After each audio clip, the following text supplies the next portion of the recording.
What if the biggest mistake of your life wasn't what you did, but how you misunderstood your parents?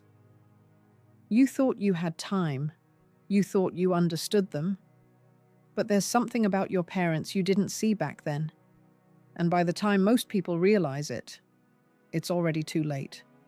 And if you're watching this now, it might be about you.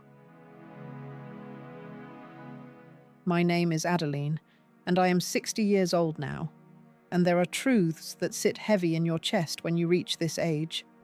Truths you spend half a lifetime running from, only to find they've been waiting for you all along. My story begins with absence. I was 4 when my mother died. The memory is fractured, like looking through broken glass. Her soft voice singing something I can no longer recall. The smell of jasmine that clung to her clothes.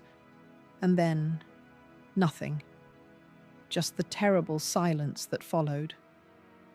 My father changed after that. Not in the ways you might expect.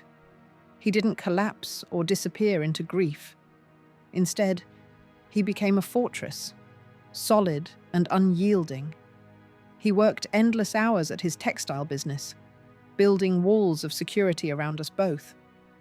When he was home, he was there completely, helping with homework, attending every school event, making sure I had everything I needed. But vulnerability? That door had closed the day we buried my mother. He loved me the only way he knew how, through protection, through provision, through rules. God, the rules. Every friend had to be vetted, their families investigated like criminal suspects. Late-night outings were forbidden. Certain hobbies, dance, theatre, anything he deemed unsafe, were gently but firmly discouraged. I watched classmates go on school trips to the mountains while I stayed home because something might happen. I was a bird in a golden cage, fed and sheltered and utterly trapped.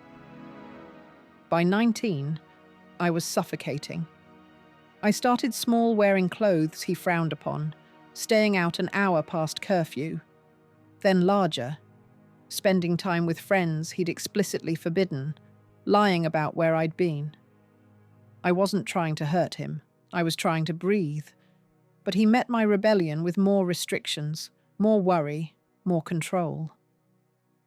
We talked past each other in those years, neither understanding that we were both drowning in the same grief, just in different waters. I was 25 when his business collapsed.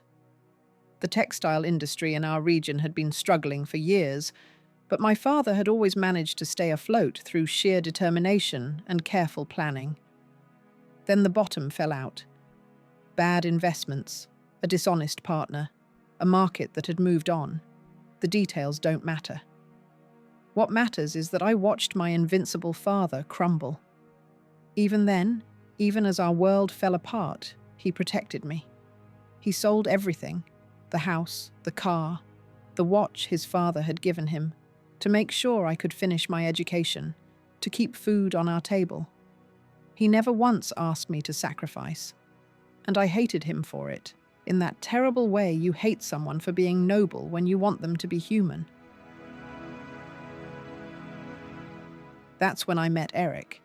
He was everything my father wasn't: spontaneous, charming, full of dreams that seemed to have no ceiling. He talked about starting businesses, traveling the world, living without limits. He saw me, not as something fragile to be protected, but as an equal, a partner. When I was with him, I felt like I could finally spread my wings. My father saw through him immediately. "He wants something from you," my father said, his voice tight with the kind of anger that comes from fear. "He's not interested in building a life with you. He's interested in what he can take." "You don't know him," I shot back. "You don't know anything except how to control people." "I know men like him. Please, just wait. Focus on our family, on rebuilding what we've lost. This isn't the time for..." "For what?" "For living my own life. I'm 25 years old. And you still treat me like a child." The argument that followed was the ugliest we'd ever had. Words were said. Cruel, cutting words that you can never really take back. I told him I'd wasted my life obeying him, that his love felt like prison, that I'd rather have nothing with Eric than everything with him.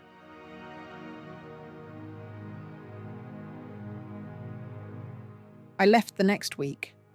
The last thing I remember is looking back at our small apartment and seeing my father standing in the doorway. He didn't look angry anymore.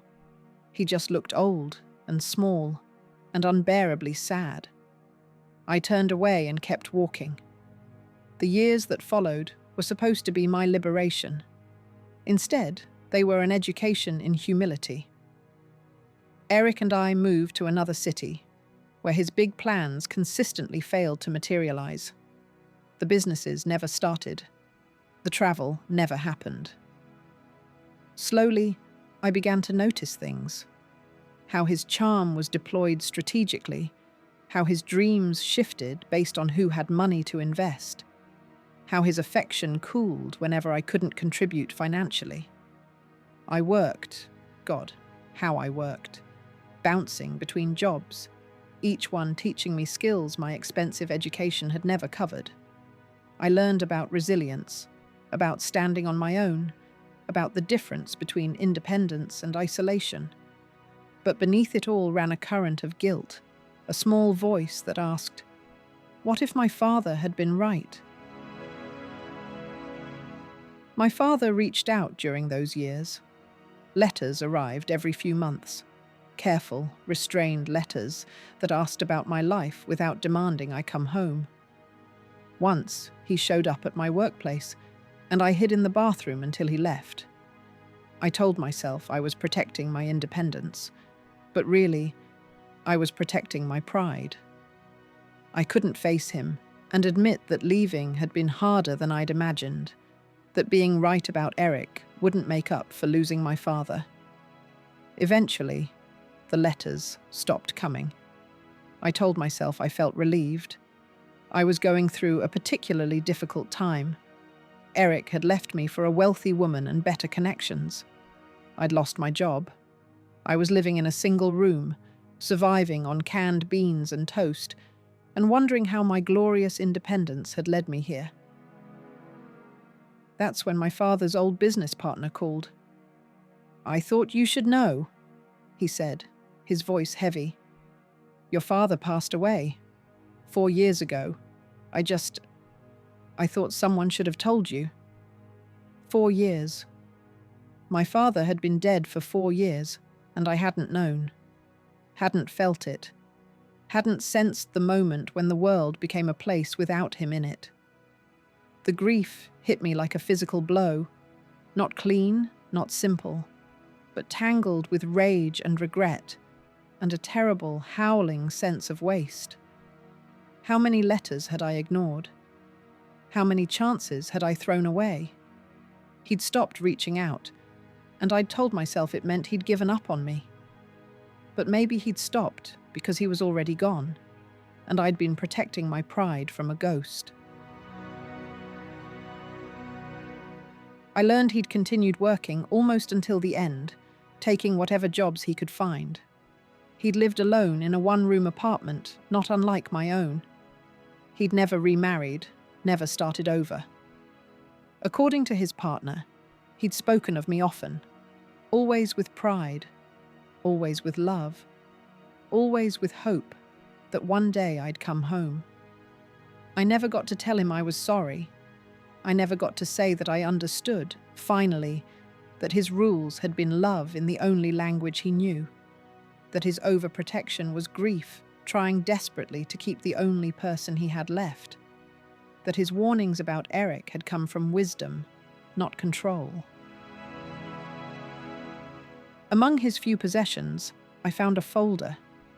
Inside was a business plan, detailed, thoughtful, updated regularly until just months before his death. It was for a small textile consulting firm, something he could have started with minimal capital. At the bottom of the last page, in his careful handwriting, he'd written, For when she comes home, he'd been waiting. All those years, through my silence and rejection, he'd been planning for the day I'd return, believing we could start again. I think about my father every day. I think about the daughter he raised alone, the sacrifices he made without ever asking for gratitude, the love he showed in actions because words had become too dangerous after my mother died. I think about the last time I saw him, standing in that doorway, and how I turned away. If I could go back, I would walk to him. I would let him hold me the way he hadn't since I was small.